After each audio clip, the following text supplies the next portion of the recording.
สบายดีพบกับข้าพเจ้าท้าวทวีทองสุธินบุตรในรูปแบบของภาษา SQL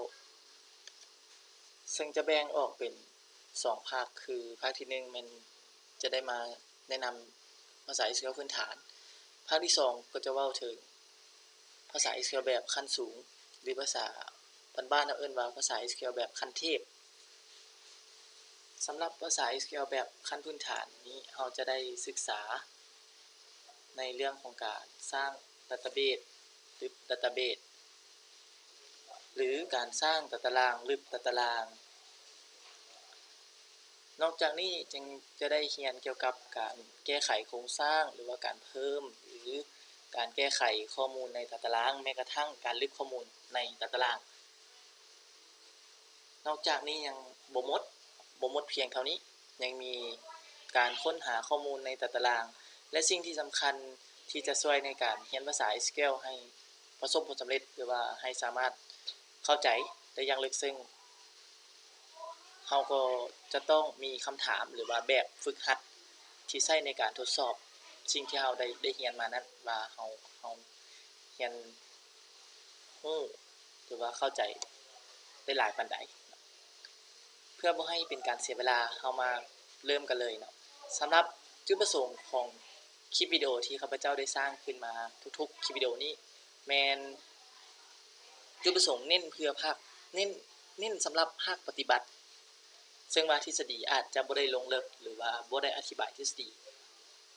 พอส่ำใดเนาะแต่ถ้าหากว่าอยากสนใจอย่างลึกซึ้งเกี่ยวกับทฤษฎีแม่แนะนำให้ไปหาศึกษาได้อยู่ที่ Google หรือ YouTube ได้เฮามาเบิ่งกันเลยวิธีการสร้างและการลึกดัตเตอร์เบสหรือว่าฐานข้อมูลนั่นเองก่อนที่จะมาสร้างฐานข้อมูลหรือลึกฐานข้อมูลเฮามาเบิ่งรูปแบบของการสร้างกันก่อนว่ามันเฮ็ดแบบใดมันเขียนแบบใดเนาะการสร้างฐานข้อมูลคีย์เวิร์ดหรือว่ารูปแบบของมันก็ประกอบมีคำว่า create database แล้วตามด้วยชื่อ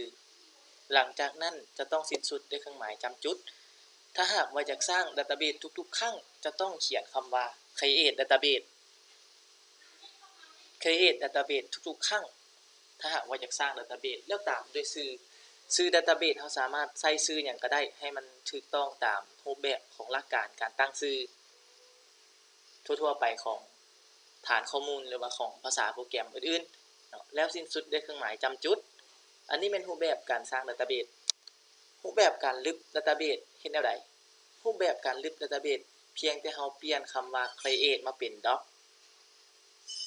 แล้วตามด้วย database แล้วชื่อ database และสิ้นสุดเครื่องหมายจำจุดเพียงส่ำนี้เราก็สามารถลึกฐานข้อมูลได้ตามต้องการเรามาเบิ่งภาคปฏิบัติกันเลยข้าพเจ้าใช้ Navicat ในการช่วยในการเขียนภาษา SQL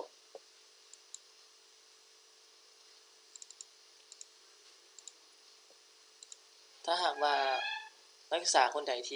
ที่ใช้ Navicat อยู่แล้วก็จะเข้าใจเลยว่าก่อนเราจะสร้างหรือว่าจะเขียนคำสั่งภาษา SQL ได้เราต้องเฮ็ดแนวใดถ้าหากว่าผู้ที่ยังบ่ทันได้ใช้ Navicat ก็แม่นให้พยายามเบิ่งนำหลายๆแหล่งหรือว่าศึกษาในหลายๆแหล่ง My Connection แม่น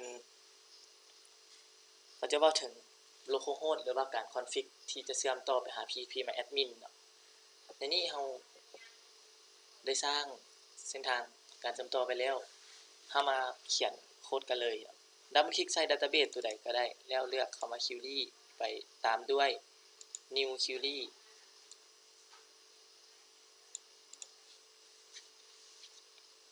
ทฤษฎีเขาบอกว่าการสร้างดัตเตอร์เบสทุกๆครั้งจะต้องมีคำว่า create database ตามด้วยชื่อ db_test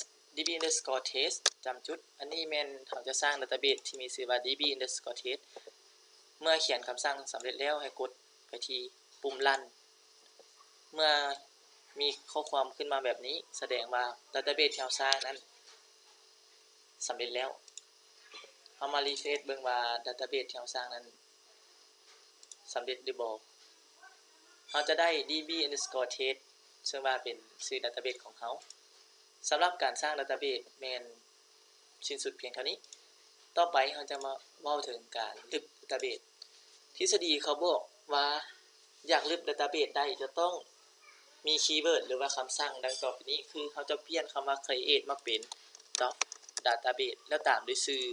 ดัตเตอร์เบสที่เราต้องการและสิ้นสุดเครื่องหมายจำจุดเมื่อเขียนคำสั่งสำเร็จแล้วให้กดปุ่ม run เมื่อเมสเสจขึ้นมาแสดงผลบ่มีคำว่า error หรือว่าบ่มี error การลึกดัตเตอร์เบสของเราก็สำเร็จไปได้ด้วยดีเฮามารีเฟรชเบิ่งว่าดัตเตอร์เบสของเราที่มีชื่อว่า db_test นี้จะถูกลึกไปหรือบ่คลิกขวาใส่ my connection กด refresh จะเห็นว่าดัตเตอร์เบสที่เราสร้างมานั้นถูกลึกไปแล้วสำหรับคลิปวิดีโอนี้ขอจบเพียงเท่านี้ขอขอบใจสำหรับการติดตาม